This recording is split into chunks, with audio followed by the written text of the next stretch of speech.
Good morning students, class 9th का पिछले video में आपने पढ़ा डीएनए के विषय में पढ़ा और आरएनए के विषय में पढ़ा। ठीक, तो डीएनए आरएनए के विषय में पढ़ा और डीएनए आरएनए बहुत ज़्यादा इम्पोर्टेंट है क्योंकि ये आपको हर जगह मिलेंगे। अगर आप बायोलॉजी पढ़ेंगे तो डीएनए आरएनए तो समझिए कॉमन शब्द है जो हर जगह आएगा। तो डीएनए आरएनए तो हम लोगों ने जान लिया, लेकिन आज हम उनके अंतर के विषय में जानेंगे कि दोनों में अंतर क्या होता है। क्योंकि डीएनए आरएनए को अलग अलग पढ़ेंगे तो हो सकता है कि अंतर समझ में ना आए, तो हम इसलिए उनके अंतर भी आपको बताएंगे कि डीएनए में क्या अंतर होता है और आरएनए में क्या अंतर होता है। तो आज का टॉपिक है डीएनए और आरएनए में अंतर। ठीक, तो वीडियो शुरू करने से पहले अगर आप हमारे चैनल पर नए हैं तो चैनल को सब्सक्राइब कर लें और बेल आइकन को दबा दें ताकि आपको वीडियो मिल सके। तो चलिए आइए शुरू करते हैं डीएनए और आरएनए में अंतर। एक तरफ डीएनए, दूसरा तरफ आरएनए। ठीक, डीएनए जो डीएनए होता है, डीएनए में डीऑक्सीराइबोस शर्करा होती है। कैसी शर्करा होती है? डीऑक्सीराइबोस शर्करा होती है। जबकि आरएनए में कौन शर्करा होती है? आरएनए में राइबोस शर्करा होती है। द मोस्ट इंपॉर्टेंट क्वेश्चन बहुत कुछ आता है कि डीएनए में कौन शर्करा पाई जाती है, तो तुरंत हमको याद आ जाएगा कि डी, क्योंकि डीएनए में आगे डी लिखा होता है इसीलिए डीऑक्सी लिखा होता है। डीएनए का पूरा नाम क्या होता है? Deoxyribonucleic acid. डीएनए का पूरा नाम क्या होता है? डीऑक्सीराइबोन्यूक्लिक। इसलिए डीएनए का पूरा नाम इसी वजह से रखा गया क्योंकि उसमें जो डीऑक्सीराइबोस शर्करा होती है, इसीलिए डीएनए का ये नाम रखा गया डीऑक्सीराइबोस शर्करा, मतलब डीऑक्सीराइबोन्यूक्लिक अम्ल। ठीक, क्योंकि उसमें डीऑक्सीराइबोस शर्करा होती है। जबकि आरएनए को क्या कहते हैं? राइबोन्यूक्लिक अम्ल, क्योंकि उसमें कौन शर्करा होती है? राइबोस शर्करा होती है, इसीलिए उसको आरएनए कहा जाता है, राइबोन्यूक्लिक अम्ल कहा जाता है। ठीक, तो पहला पॉइंट समझ में आ गया होगा कि इसमें डीऑक्सीराइबोस शर्करा पाई जाती है, उसमें राइबोस शर्करा पाई जाती है। और बता दें जो डीऑक्सीराइबोस शर्करा होती है ये 5 कार्बन की शर्करा होती है, अर्थात इसमें जो कार्बन के अणु होते हैं वो 5 होते हैं। फिलहाल ये कोई इंपॉर्टेंट है, अगली कक्षाओं के लिए इंपॉर्टेंट है, लेकिन आपको बताया दे रहे हैं। ठीक, फिर दूसरा पॉइंट क्या कहता है कि डीएनए अणु में न्यूक्लियोटाइड की 2 श्रृंखलाएं होती हैं। आप डीएनए का चित्र बना ही चुके हैं कि जैसे डीएनए जो होता है उसमें ऐसी संरचना होती है। ठीक, अर्थात न्यूक्लियोटाइड के 2 होते हैं। और जबकि आरएनए कैसा होता है? आरएनए एक सिंगल स्ट्रैंडेड होता है। तो वही पॉइंट है इसमें कि डीएनए और में न्यूक्लियोटाइड की 2 श्रृंखलाएं होती है। न्यूक्लियोटाइड क्या होते हैं मैंने आपको डीएनए में बताया था कि न्यूक्लियोटाइड क्या होते हैं। अगर आप डीएनए पढ़ेंगे तो डीएनए में आपको न्यूक्लियोटाइड समझ में आ जाएगा क्या होता है। अगर नहीं तो फिर भी आप पूछ सकते हैं, तो कमेंट कर दीजिए, फिर मैं फिर बता दूंगा। तो दूसरा पॉइंट क्या कहता है कि डीएनए अणु में न्यूक्लियोटाइड की 2 श्रृंखलाएं होती हैं, जबकि आरएनए में क्या होता है? आरएनए में न्यूक्लियोटाइड की कितनी श्रृंखलाएं होती हैं? केवल 1 होती है। ठीक, तीसरा पॉइंट, डीएनए में द्विगुणन की क्षमता होती है। डीएनए में द्विगुणन की क्षमता होती है। काय की क्षमता होती है? द्विगुणन की, जबकि आरएनए में द्विगुणन की क्षमता नहीं होती है। अब ये प्रश्न उठता है द्विगुणन क्या है? तो द्विगुणन को इंग्लिश में रेप्लिकेशन बोलते हैं। क्या बोलते हैं? रेप्लिकेशन बोलते हैं। और द्विगुणन का मतलब होता है द्विगुणन, अर्थात 2 गुना। तो जो डीएनए होता है, जैसे मान लीजिए किसी व्यक्ति का डीएनए है तो डीएनए अपनी संख्या को हमेशा 2 गुना करता रहेगा। जैसे एक डीएनए है तो एक डीएनए का कितना हो जाएगा? 2 हो जाएगा। अगर 2 डीएनए है तो 2 डीएनए का दुगुना कितना हो जाएगा? 4 हो जाएगा। अगर 4 डीएनए है 4 डीएनए का, ठीक, तो इस प्रकार से 1 से 2, 2 से 4, 4 से 8, 8 से 16, 16 से 32, 32 से 64, मतलब ये अपनी संख्या क्या करते हैं? 2 गुना। क्या करते हैं? डीएनए क्या कर सकता है अपनी संख्या का?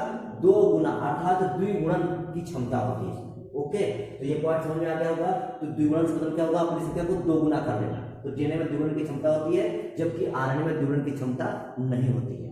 ठीक, अब अगला पॉइंट क्या कहता है कि डीएनए आनुवंशिक पदार्थ है। हम बता ही चुके हैं आपको डीएनए में कि डीएनए क्या करता है? एक आनुवंशिक पदार्थ है। आनुवंशिक पदार्थ क्यों है? क्योंकि ये भी बताया था आपको कि जो आनुवंशिक लक्षण होते हैं उसको ले जाने का कार्य जो है डीएनए करता है। जब डीएनए एक पीढ़ी से दूसरी पीढ़ी में जाता है तो आनुवंशिक लक्षण, मतलब जो आनुवंशिक लक्षण होते हैं, अर्थात जो हमारे माता पिता के लक्षण होते हैं, वो अगली पीढ़ी में चले जाते हैं, तो उनको बोलते हैं आनुवंशिक लक्षण। और आनुवंशिक लक्षण को ले जाने का काम कौन करता है? डीएनए करता है। तो डीएनए कैसा पदार्थ हो गया? तो डीएनए एक आनुवंशिक पदार्थ हो गया। ठीक, तो डीएनए आनुवंशिक पदार्थ है जो कोशिकाओं की सभी जैविक क्रियाओं का नियंत्रण करता है। सभी जैविक क्रियाओं का नियंत्रण मतलब जो कोशिकाएं में जैविक क्रिया होती है जैसे पाचन, श्वसन, जनन, उत्सर्जन, तो इस सब जो जैविक क्रिया होती हैं उनका नियंत्रण कौन करता है? तो वो डीएनए करता है। तो ये पॉइंट आपको समझ में आ गया होगा कि डीएनए आनुवंशिक पदार्थ है जो कोशिकाओं की सभी जैविक क्रियाओं का नियंत्रण करता है। इसी प्रकार से आरएनए क्या है? आरएनए आनुवंशिक सूचना वाहक है। मतलब समझिए, आरएनए आनुवंशिक सूचना वाहक है, अर्थात जो आरएनए होता है वो आनुवंशिक सूचनाओं को केवल अपने ऊपर अपने ऊपर रखकर केवल दूसरी कोशिकाओं में ले जाता है। वाहक का मतलब क्या होता है कि जो किसी चीज को ढोए, किसी चीज को ले जाए। ठीक, तो डीएनए जो आरएनए है वो आनुवंशिक सूचनाओं का वाहक है। ठीक, आनुवंशिक सूचनाएं होती हैं उनको ले जाने का काम करता है आरएनए, और प्रोटीन संश्लेषण का कार्य करता है। जो आरएनए होता है काहे का कार्य करता है? वो प्रोटीन संश्लेषण का कार्य करता है। ठीक, तो आरएनए प्रोटीन संश्लेषण का कार्य करता है। हम आपको बता ही चुके हैं कि जितनी भी 3 प्रकार के जो आरएनए होते हैं उन सब का काम क्या होता है? प्रोटीन संश्लेषण करना होता है। ठीक, तो ये हो गया आपका डीएनए और ये आरएनए का अगला पॉइंट। अब अगला पॉइंट आता है, वैसे आपको एक चीज और बता दें, जो आरएनए होता है, आरएनए कुछ जो वायरस होते हैं, ठीक, जो कुछ वायरस होते हैं, कुछ वायरस में आरएनए भी आनुवंशिक पदार्थ का कार्य करता है। ठीक, वैसे तो मुख्यतः जो डीएनए होता है वही आनुवंशिक पदार्थ होता है, लेकिन कुछ वायरस होते हैं, उन वायरसों को रेट्रोवायरस बोलते हैं। उन वायरसों में जैसे आपका HIV वायरस है, ठीक, तो ये जो वायरस होते हैं इनमें जो आनुवंशिक पदार्थ का कार्य करता है वो कौन करता है? आरएनए ही करता है। ठीक, तो अब 5वां पॉइंट आ जाता है, तो डीएनए पाया कहाँ जाता है? तो यह मुख्य रूप से केंद्रक, क्योंकि ये न्यूक्लिक अम्ल होता है, न्यूक्लिक माने क्या होता है? न्यूक्लियस अर्थात केंद्रक, तो यह मुख्य रूप से केंद्रक के अंदर गुणसूत्रों में मिलता है। ठीक, क्योंकि जब हमने केंद्रक की संरचना बनाई थी तो उसमें धागे की संरचना थी, इसको क्रोमैटिन जाल कहा गया था। तो उस क्रोमैटिन जाल जब आगे कोशिका का मतलब विभाजन होता है तो वही क्रोमैटिन जाल काहे में बदल जाता है? गुणसूत्र में बदल जाता है। और मैंने आपको गुणसूत्र भी पढ़ाया था, तो उसमें गुणसूत्र बताया था कि जो गुणसूत्र होते हैं उसमें कुंडली संरचनाएं होती हैं, तो उनको डीएनए कहते हैं। ठीक, तो वही लिखा हुआ है कि यह मुख्य रूप से केंद्रक के अंदर गुणसूत्रों में मिलता है। कुछ मात्रा में माइटोकॉन्ड्रिया लवक में भी मिलता है। अगर जो उसकी थोड़ी बहुत मात्रा किसमें पाई जाती है?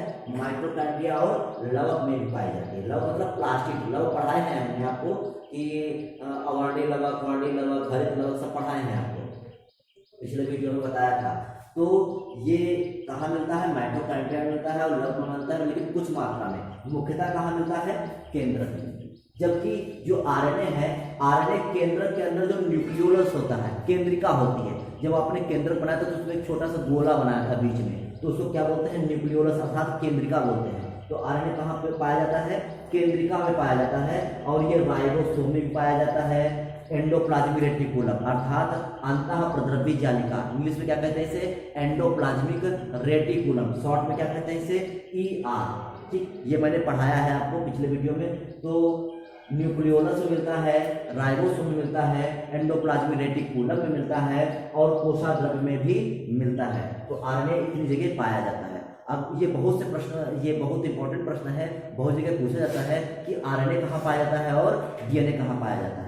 तो इसमें आपके सभी प्रश्नों के उत्तर मिल जाएंगे। तो ये बहुत ही इंपॉर्टेंट टॉपिक है, बहुत ही महत्वपूर्ण है आपके कक्षा 9 के लिए। तो आप इसे समझेंगे, अपनी फेयर कॉपी पर लिखेंगे, फिर भी कोई प्रॉब्लम आए तो आप कमेंट करके जरूर पूछिएगा। तो आज के लिए बस इतना ही, कल फिर मिलेंगे एक नए वीडियो के साथ। तब तक के लिए थैंक यू।